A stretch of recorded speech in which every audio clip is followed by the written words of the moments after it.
성경 말씀 여호수아 8장 30절에서 35절 말씀.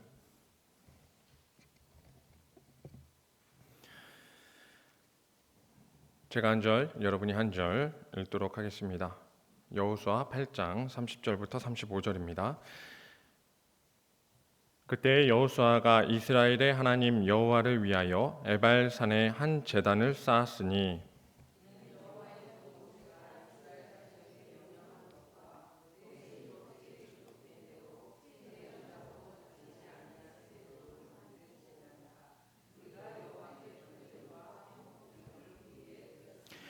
여호수아가 거기서 모세가 기록한 율법을 이스라엘 자손의 목전에서 그 돌에 기록하매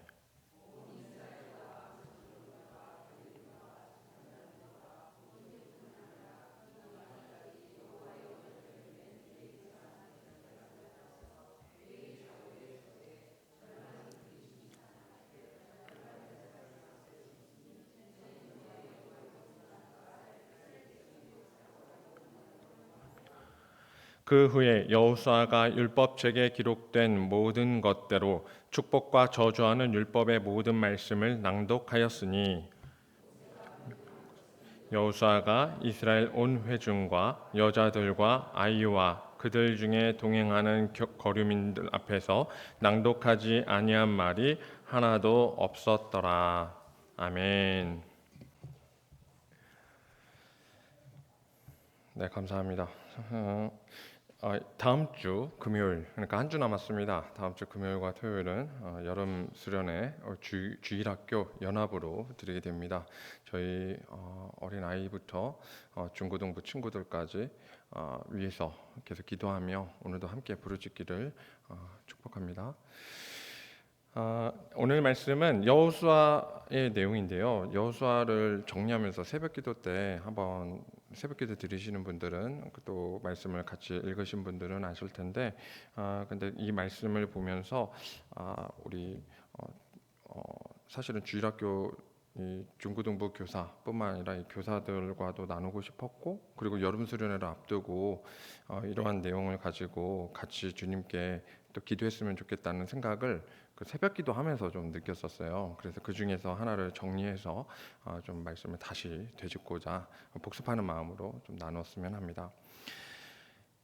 이스라엘은 요단강을 건너서 이 가나안을 정복하는 데 있어서 두 번의 전쟁을 치루었습니다. 그 두 번의 전쟁 이후에 바로 일어난 사건이 오늘 에발산에 제단을 쌓은 사건이에요. 근데 이 두 번의 전쟁이 뭐냐면 하나는 여리고 전투입니다. 그리고 또 하나는 아이성의 전투죠. 그리고 그 전투의 과정은 여러분들도 잘 알고 있습니다. 여리고 전투는 승리를 하였고 아이성 전투는 첫 번째 패배 후 두 번째 승리하게 됩니다. 그 전쟁이 끝나고 나서 그들은 세겜에 모여서 양쪽 산에 세겜이라는 지역을 두는 양쪽에 산이 있었어요. 그 산에 하나는 그리심산, 그리고 다른 하나는 에발산에 서서 율법을 낭독하게 됩니다. 그러니까 이스라엘이 그 하나의 마을과 두 산 사이에 쫙 펼쳐진 그 그림을 상상하면 한 민족이 이제 가나안에 앞서서 가나안 정복에 앞서서 제단을 쌓고 예배드리고 말씀을 듣는 그러한 시간을 가졌다라는 것을 알 수 있죠. 이 장면은 신명기 27장과 28장에 나오는 모세가 명령한 대로 행한 것입니다. 그러니까 마지막에 모세가 가나안 정복을 앞두고 여호수아 이스라엘에게 명령을 한 거예요. 그 내용이 신명기 27장과 28장에 등장을 합니다. 가나안 땅에 들어가면 반드시 이렇게 율법을 낭독해라 하고 위치와 자리까지 다 잡게 합니다. 그래서 이 에발산과 그리심산에 사람들이 서서 이 명령대로 하는 것이죠. 그리심산은 뜻이 그리심 자체가 축복이라는 뜻을 가졌어요. 그러니까 축복의 산에서 축복을 선포합니다. 그러면 그쪽 사람들이 아멘 하고 대답을 해요. 반절의 지파들이 아멘 하는 겁니다. 그러면 이제는 저주, 곧 에발산의 에발이라는 단어는 딱 봐도 발가벗은 것 같죠? 벗은 산이라는 뜻이에요. 벗은 산에서 저주를 낭독해요.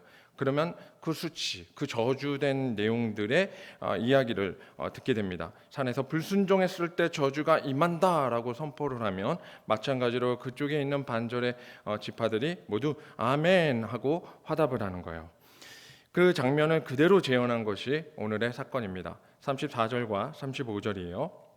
그 후에 여호수아가 율법책에 기록된 모든 것대로 축복과 저주하는 율법의 모든 말씀을 낭독하였으니 모세가 명령한 것은 여호수아가 이스라엘 온 회중과 여자들과 아이와 그들 중에 동행하는 거류민들 앞에서 낭독하지 아니한 말이 하나도 없었더라. 이 선포는 이제 가나안 땅, 곧 하나님 나라를 기업으로 받을 만한 모든 인류를 향해서까지 확대가 되죠.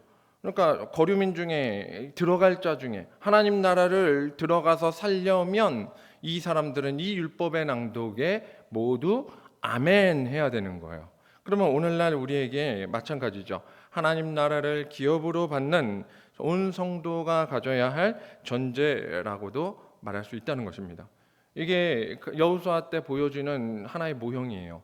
오늘 우리가 하나님 나라, 곧 주님 다시 오실 때 주님과 함께 이루어질 완성된 하나님 나라를 바라볼 때 그곳에 가기 위한 성도의 자세는 오늘 이들과 같아야 한다라는 것이죠. 따라서 오늘 사건을 가지고 성도, 하나님 나라를 바라보는 성도의 자세 두 가지를 좀 나누어 보려고 합니다. 첫 번째 자세는 전쟁의 승패는 오직 하나님께 달려 있다라는 것이죠. 전쟁의 승패는 오직 하나님께 달려 있어요. 그러면 당연하지만 승패가 하나님께 있으니 누구 말만 들으면 될까요? 하나님 말만 들으면 돼요. 말씀이 가장 중요하다라는 아주 기본에 달하죠. 신명기 28장의 15절에서 19절 내용인데요. 제가 잠깐 낭독해 드릴게요. 내가 만일 내 하나님 여호와의 말씀을 순종하지 아니하여 내가 오늘 내게 명령하는 그의 모든 명령과 규례를 지켜 행하지 아니하면 이 모든 저주가 내게 임하여 내게 이를 것이니 내가 성읍에서도 저주를 받으며 들에서도 저주를 받을 것이요 또 내 광주리와 떡 반죽 그릇이 저주를 받을 것이요 내 몸의 소생과 내 토지의 소산과 내 소와 양의 새끼가 저주를 받을 것이며 네가 들어가도 저주를 받고 나가도 저주를 받으리라. 저주 자체가 너무나 강력하죠. 그리고 나서 그 뒤에 쭉 28장 나머지 뒷구절에 쭉 나오는 저주의 범위가 설명되는데 그게 연병, 수고하는 것, 애쓰는 것 다 허사되고 그리고 날 위한 저주의 날씨까지 온 세상이 나를 향해서 저주하고 그리고 온갖 잡병이 들끓게 되고 집안 소유는 먼지가 되어버리는 사건까지 나는데 자녀까지 세상에 빼앗기게 된대요. 그리고 하루 종일 염려와 근심 속에서 손에 힘은 없어지고 무기력해지는 거죠. 그리고 세상 사건들이 자신에게 다 저주로 임해서 결국은 제 정신으로 살 수 없어 미쳐버리고 만다. 이게 저주의 끝이에요. 미쳐버리는 거의 끝은 뭐예요? 죽는 거죠. 살아도 산 게 아니죠. 그게 저주의 범위예요. 광야에서는 이스라엘 백성들이 이러한 저주의 선포를 분명 신명기 때 들었단 말이에요. 모세를 통해서 한번 배웠어요. 근데 그때는 이스라엘을 구원하신 하나님이 너무나 커서 너무나 크기 때문에 그 하나님이 크니까 이런 저주 정도는 그래 불순종하지 않으면 되지. 불순종이 너무나 무서우니까 그래 순종하면 되지. 하나님이 주신 홍해의 기적뿐만 아니라 우리를 구원하실 때 열 재앙부터 해서 우리를 구별하시고 그 홍해를 건넌 후에도 모든 전쟁에서 이기게 하시고 광야 땅에서 낮에는 구름 기둥 밤에는 불 기둥으로 함께 하시고 그리고 만나와 메추라기로 하루하루를 입히시고 먹이시는데 옷이 하나도 해지지 않을 정도니 그리고 그 흔한 병 하나 걸리지 않아서 광야 땅을 밟아서 40년을 헤맸을 정도니 그렇게 인도받아 살게 된 그들이 볼 때는 이 말씀이 지킬 수 있는 거라고 생각할 수도 있겠죠. 어쩌면 사랑의 하나님이 우리를 구하신 하나님이 그 사랑이 많으신 하나님인데 여러분 불순종한다고 주님이 저주 내리시겠습니까? 내가 말씀 좀 못 듣는다고 주님이 저주 내릴까요? 이렇게 생각할 수도 있죠. 오늘 그래서 우리도 별 생각 없이 이 말씀에 대해서 어느 정도는 내려놓고 지내는지도 모르겠어요. 그러나 오늘 이들은 두 번의 전투를 치르고 나서 드디어 가나안 땅을 코앞에 두고 정복을 해야 되는 이제 땅을 곧 분배받아야 할 시점에 와서 이 말씀을 다시 낭독하여 듣게 됐을 때 이들의 생각은 어떨까요? 지금 이 자리에서 에발산의 제단을 쌓으면서 두 번째 이 말씀을 들을 때는 온몸에 전율이 흘렀을 거예요. 이 말씀이 실제로 우리들에게 임한다는 것을 깨달은 거죠. 말씀을 잘 지켰을 여리고에서는 이겼지만 말씀에 불순종하였던 아간의 범죄로 인하여 한 민족 전체가 어그러질 뻔한 참패도 경험했기 때문에 하나님의 저주는 위협이 아니라 실제로 일어날 수 있음을 온몸으로 경험했으니까요. 만약 여리고 성이 무너진 비결이 궁금하다면 어떻게 보면 시도와 노력에 초점을 두고 크게 세 가지로 정리해 볼 수 있습니다. 오늘 그러한 기도도 아마 해볼 수 있을 것 같아요. 첫째, 여리고의 승리의 비결이에요. 첫째, 땅 밟기. 괜찮은 시도죠. 그래서 교회 재건축이나 부흥을 위해서 우리가 땅 밟기를 하자라고 말할지도 모르겠어요. 여러분의 사위감, 여러분의 며느리감이 마음에 든다면, 혹시 그러한 상대를 만났다면, 나의 자녀가 아직 시집장가를 못 갔다면 그 마음에 드는 청년을 찾아서 도세요. 그냥 돌면 되죠. 앞만 말고 침묵으로 찾아야죠. 찾으면, 여리고잖아요. 찾으면 도세요. 앞만 말고. 내가 그 학교 가고 싶어요. 우리 아이가 그 학교로 갔으면 좋겠어요. 내 자녀 데리고 그 학교 도세요. 내 직장 취업하고 싶어요. 그 기업 건물 앞에 가서 그 건물 도세요. 앞말 말고. 그럼 매일 돌면 되죠. 많이도 아니에요. 일주일이에요. 일주일에 딱 돌고 마지막에 몇 바퀴? 7바퀴 돌면 되잖아요. 돌고 나서 말하면 되죠. 큰 소리로 그 청년을 향해서, 그 직업을 향해서, 그 학업을 향해서 말하면 되죠. 넌 내 거다.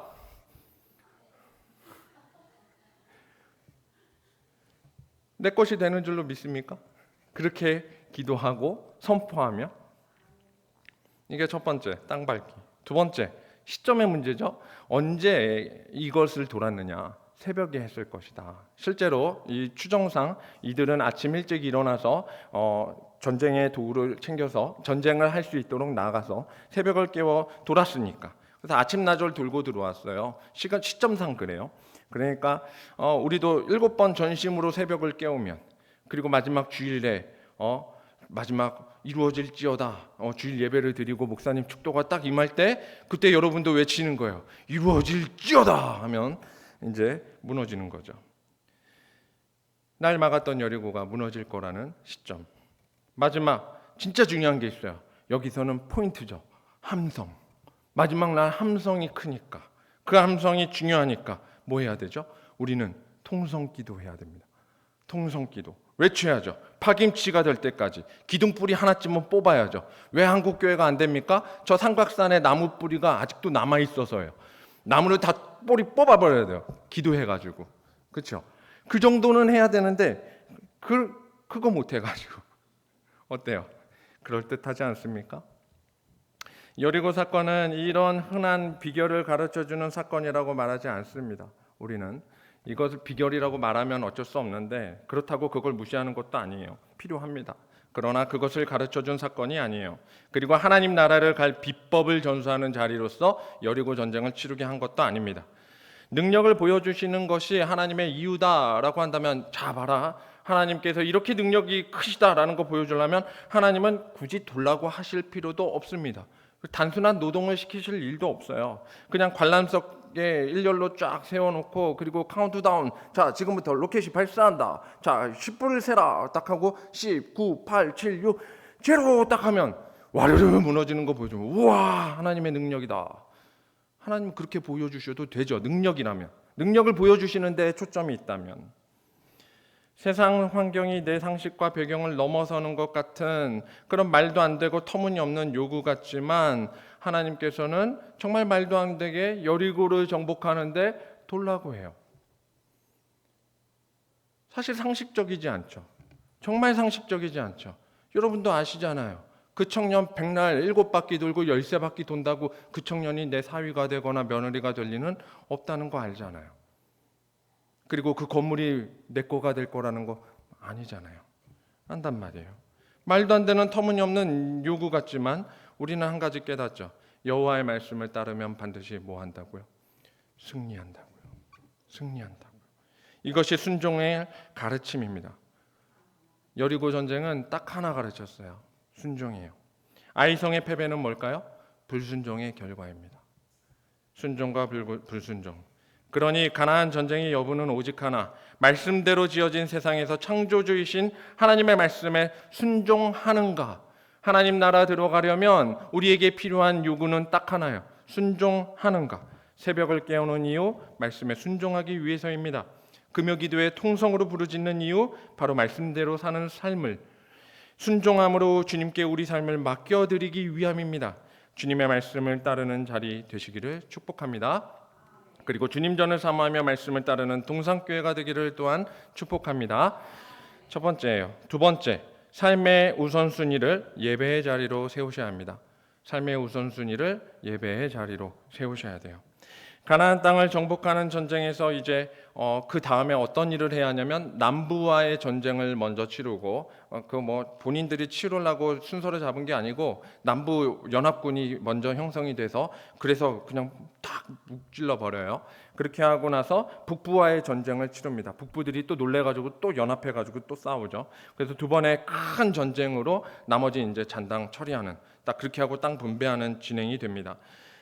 그런데 이 큰 전쟁을 앞두게 되었을 때 지금 두 성을 정복한 게 이제 시작이고 나머지 부족, 나머지 성읍들을 다 정복해야 되기 때문에 아주 큰 사업이 남아있단 말이에요. 그들은 큰 전쟁이 있으니까 지금 사업에, 지금 내 가정에, 지금 내 주변에 너무나 큰 일이 있으니까 지금 여기서 말씀 볼 때가 아니에요 라고 말할 성도가 있을까요? 오늘 이 에발산에서 에발산과 그리심산 이 사이에서 율법을 낭독하는 것도 기업을 얻는 큰 일이나 역사를 새로 쓰는 업적이 있는데 그 업적보다 먼저 될 수 있냐? 이 질문을 해야 되는 것이죠.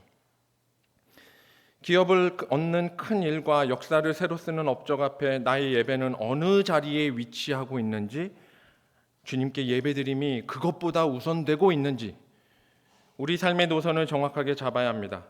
오늘 이 두 번째 교훈의 자세의 결론은 가나안은 어떤 민족과도 싸워 이기는 강력한 민족이다라는 업적보다 더 중요한 전제를 깔아놓는 거예요. 그래서 오직 여호와 하나님만을 경외하는 하나님 나라 백성이다. 전쟁에서 진 적이 없다. 그리고 하나님이 함께 하시니 모두 다 이기리라. 성공을 외치는 이스라엘이 아니에요. 뭘 외치냐? 오직 하나님만 경외하는 민족이다. 이것이 그들에게 필요했던 전제죠. 사실 가나안 전쟁의 여부도 말씀의 순종 여부다라고 아까 첫 번째 자세에서 말했잖아요. 그러면 우리는 사실 뭔가 대단한 비결을 들은 것 같아요. 그래, 여리고 이기려면 순종해야지. 그래, 아이성 패배는 불순종이었지. 그러면 우리는 뭐 하면 되죠? 말씀에 순종하면 돼. 오늘 말씀 끝. 은혜 만땅. 그리고 집에 가서 말씀에 순종하면 돼. 평안을 얻어. 이러면 평소에 여러분이 이 비결을 들었기 때문에 여러분 매사가 승리로 결과가 다 바뀔까요? 이 비결을 들었기 때문에 정답이 생겼기 때문에 내 인생이 확실해졌을까요? 나는 불순종해서 여태껏 이렇게 살았구나. 순종하면 되겠구나. 그래서 상쾌, 명쾌, 명백하게 그리고 우리 인생에 정답을 쓰듯이 해결되었을까요? 순종이 답이니까 해결됐어. 여러분 신앙생활도 의사의 처방하고 똑같습니다. 우리는 잘 알죠. 의사의 처방 뭐죠? 약 먹고 적당히 쉬시고 무리하시면 안 되고 운동은 꼭 하시고 잠은 푹 주무시고 다 하시잖아요. 잘 알아요. 꼭 처방이 거의 비슷해요. 약은 주지만 약에 의존하지 마시고 꼭 그 건강한 생활 패턴을 가르치죠. 신앙생활이 똑같아요. 새벽 4시에서 5시에 일어나서 하루에 2시간만 기도하시면 돼요. 아침에 2시간만 기도하시면 돼요. 그리고 나올 수 있는 여러분이 할 수 있는 예배에 최대한 잘 참여하시면 돼요.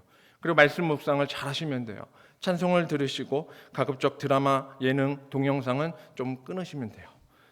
그렇게 어렵지 않아요. 할만해요. 알죠. 신앙생활 하는 거 대다수가 알아요. 이게 답이라는 것 정도는 다 알아요. 근데 왜 물어요? 상담해보면 거의 다 어떻게 해야 목사님 신앙생활을 잘할까요? 어떻게 해야 내가 사단의 이끌림에 미혹에 빠지지 않을까요? 이런 고민들을 왜 물어보냐고요. 아는데. 그것은 이거죠. 지금처럼 편안한 삶을 누리면서도 신앙생활 잘한단 말이 듣고 싶어서. 지금처럼 살아도 그렇게 혼나고 싶지는 않아서. 그렇게 살면 말씀을 다 순종해가지고 모든 것을 다 절제하고 그 나쁜 범죄할 만한 모든 거리들을 다 벗어나면 그러면 답답하니까요. 내 삶이 너무나 답답해지죠. 누릴 것을 적당히 누리면서 믿음도 좋고 싶으니까요. 순종하면 복을 받고 불순종하면 저주를 받는다는 것은 우리는 잘 알아요. 하지만 현실에서 그리고 우리의 상황에서 또 전쟁에서 드러났을 때 명백해서 그걸 잘 지키면 답이라고 알아서 좋기보다는 그걸 알기 때문에 오히려 찜찜할 때가 더 많단 말이에요. 뭔가 안 지켜지는 것 같고. 자녀들에게 불순종의 저주를 가르쳐줘도 지켜야 할 순종의 범위를 들으면 이 자녀들이 주님 믿으러 올까요? 이 저주에 대해서 오늘 선포하고 너 그런 식으로 살면 지옥 가 임마 이렇게 한마디 하면 자녀들이 아 그렇구나 회개하는구나 하고 올까요? 아니면 나 그냥 내버려도 이렇게 살다가 그냥 갈 거야. 대다수 젊은이들은 그냥 내버려둬요. 이 순종의 범위를 듣고 나면 고개를 흔들면서 그냥 포기를 쉽게 외치는 세상이 되어버렸습니다. 뭐하러 힘들게 하나님 믿냐 이겁니다. 그러면서 그 자녀들이 도리어 물어요. 그래서 부모님은 말씀을 잘 지키면서 살고 있어요? 부모님 그렇게 살아서 행복해요? 물어본단 말이에요. 에발산 제단을 쌓고 웅장하게 모두 좌우에 서서 이 레위 지파 중앙에서 율법을 낭독하면 백성들이 저주와 복을 외치는데 감당할 수 없는 이 율법의 요구를 들을 때에 그들이 겉으로는 아멘 하고 화답하지만 그들의 마음의 생각은 어땠을까요? 우리에게는 순종할 능력이 없는데 이 생각이 대번에 들지 않겠습니까? 순종은 지속적으로 해야 됩니다. 그러나 불순종은 단 한 번만 어그러져도 불순종이에요. 그렇게 여리고도 잘 순종해서 이겼다가도 아간이 한 번만 범죄를 해도 순식간에 전쟁에서 지는 게 불순종이에요. 그리고 이웃 사랑이 우리가 매번 잘해도 자선 사업을 한 번 하는 정도라면 얼마나 좋겠어요? 한 번만 해도 순종 잘했구나라고 인정받으면 좋겠지만 매년 잘해야 돼요. 매번 잘해야 돼요. 눈 딱 감고 한두 번 도와주는 게 순종이면 너무 좋은데 계속 돕다가도 어느 한 번 안 도와주면 그냥 그 태도 때문에 그동안의 노력도 물거품이 되고 순종도 부정당하게 돼요. 그렇다면 우리는 너무나 불공평하지 않아요? 순종은 영원히 순종해야 할 것 같고 불순종은 한 번만 불순종해도 다 날아갈 것 같으니까. 30절과 31절인데요. 그때 여호수아가 이스라엘의 하나님 여호와를 위하여 에발산에 한 제단을 쌓았으니 이는 여호와의 종 모세가 이스라엘 자손에게 명령한 것과 모세의 율법책에 기록된 대로 새 연장으로 다듬지 아니한 새 돌로 만든 제단이라. 무리가 여호와께 번제물과 화목제물을 그 위에 드렸으며. 그래서 제단이 어디에 쌓아졌냐면 저주를 선포한 에발산에 쌓입니다. 그리심산이 아니에요. 에발산이에요. 이스라엘 백성이 여전히 하나님의 백성을 알 수 있었던 것은 하나님께서는 순종을 요구하십니다. 하나님께서는 말씀을 꼭 지키라고 말씀하십니다. 그러나 그들은 지속적인 불순종이 있어요. 그럼에도 불구하고 회개하고 돌이킬 수 있는 제단이 있기 때문이에요. 이걸 은혜라고 합니다. 어기지 않고 그들이 잘 지켜서 하나님 나라 백성이 된 것이 아니라 그 상황에서 넘어지고 지쳤을 때라도 우리를 향해서 일으키시고 회복시키실 수 있도록 우리에게 에발산 제단을 쌓아주셨기 때문입니다.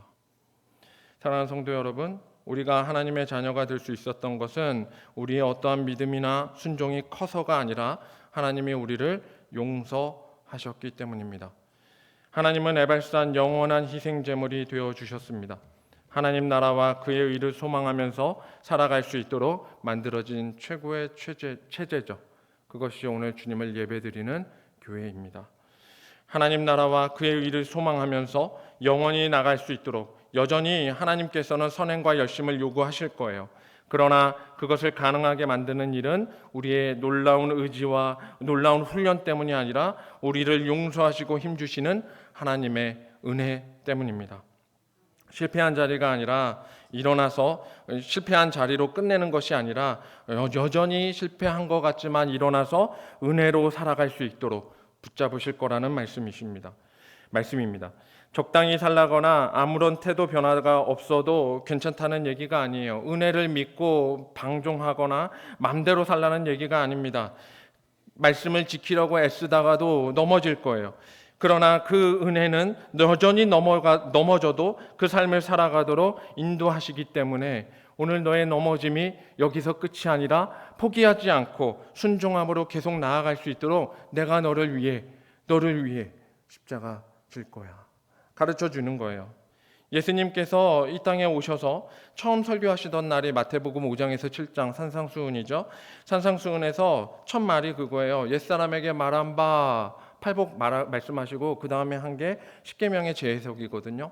옛사람에게 말한 바 하고 간음하지 말라, 살인하지 말라, 도둑질하지 말라라고 말씀하실 때 옛사람이 말한 바는 하지 말란데 예수님은 여기서 한술 더 말씀하세요. 마음만 품기만 해도 죄다. 마음으로 품은 음욕도 그것도 간음한 거야. 그거 지킬 수 있겠어요? 예수님이 오셔서 하신 첫 번째 말씀, 예쁘다고 말해도 간음한 것이고 형제를 미워만 해도 살인한 것인데 할 수 있을까요? 못해요, 주님. 못해요, 주님. 나는 그렇게까지는 못 살고 있어요. 그리고 앞으로도 못할 것 같아요. 그래서 주님이 말씀하시는 거예요.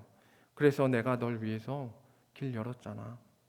그래서 내가 십자가 달려 죽었잖아. 널 위해서 내 목숨 그 저주의 산에, 그 저주가 가득한 산에 못 박았잖아. 벌거벗은 산에 벌거벗은 수치와 벌거벗은 모욕을 모두 뒤엎고 내가 널 위해 그 길을 열었잖아. 우리는 여전히 부족합니다. 그러나 주님의 은혜 때문에 오늘 흔들리는 거 알지만, 넘어지는 거 뻔히 보이지만 그래도 주님 오늘 해보고 싶어요. 주님 닮아가고 싶어요. 고백하시길 바랍니다. 오늘 드리는 이 기도의 자리, 예배의 초소는 주님이 순종하심으로 믿음의 길을 여신 자리입니다. 믿음으로 살려 하지만 여전히 잘 안 된다면 날 용서하신 이 하나님이 계시기 때문에 오늘 섰음을 기억하십시다.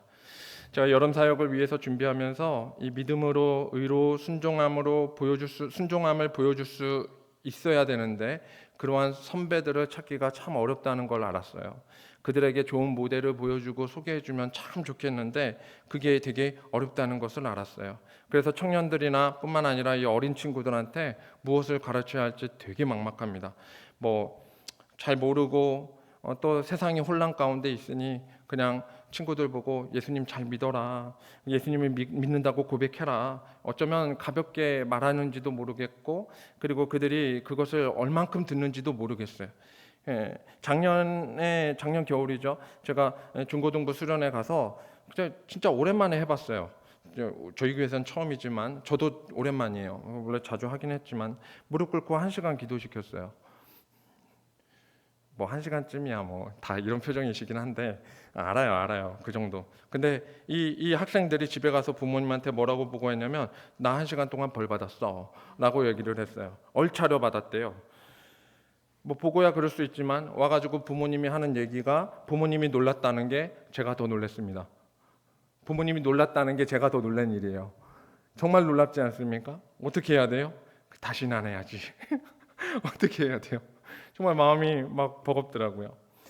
하나님이 우리에게 약속하신 승리는요, 최종적인 것은 아닙니다. 최종 승리는 이미 정해졌어요. 그건 약속하든 안 하든 정해진 거예요. 하나님께서 이미 작정하셨고 약속과 상관없이 이미 정하셨어요. 근데 요즘 세상 돌아가는 거 보면 사실 그 약속과 상관없이 그날이 올 거라는 거 우리도 징조로 웬만큼 알아요. 하나님이 우리한테 약속하신 승리는 그날의 승리만 얘기하는 게 아니에요. 그날 확정된 승리가 아니라 바로 오늘 살아갈 반복적인 승리입니다. 우리에게 왜 날을 주셨죠? 왜 하루는 낮과 밤이 있죠? 오늘 실패해도 괜찮으니까요. 오늘 실패할 수 있어요. 근데 내일 일어났을 땐 새 하늘을 보게 돼요. 그러면 나는 다시 주님께 말씀으로 깨울 수가 있어요. 나는 하루는 실패할 수 있어요. 나는 반복되는 삶은 실패할 수 있어요. 그러나 주님 앞에 오늘 하루는 성공하고 싶어요. 고백할 수 있어요. 그리고 마침내 오늘 성공할 수 있어요. 그러나 또 내일 다시 돌아갈 수도 있어요. 그러나 그때도 다시 은혜로 주님의 승리를 바라보고 나아갈 수 있는 것입니다. 승리는 반복된 실패를 전제로 합니다. 실패가 아닐 수 있는 것은 주님이 걸으신 이 순종의 걸음을 의지하기 때문이고, 주님이 나의 중보자, 구원자 되심을 안다면 오늘 주님으로 순종함으로 살겠다, 정결한 삶으로 예배자로 서겠다, 여전히 부족하지만 다짐하실 수 있습니다. 오늘 저와 여러분이 이 금요기도 가운데 주님이 주신 이 승리의 걸음을 같이 걸으시길 바랍니다. 하나님 앞에서 감사합니다, 다시 전진하겠습니다 고백하시고 힘을 얻는 자리, 실패보다 크신 주님과의 동행을 통해 반복된 승리를 바라보는 성도로 세워지기를 축복합니다.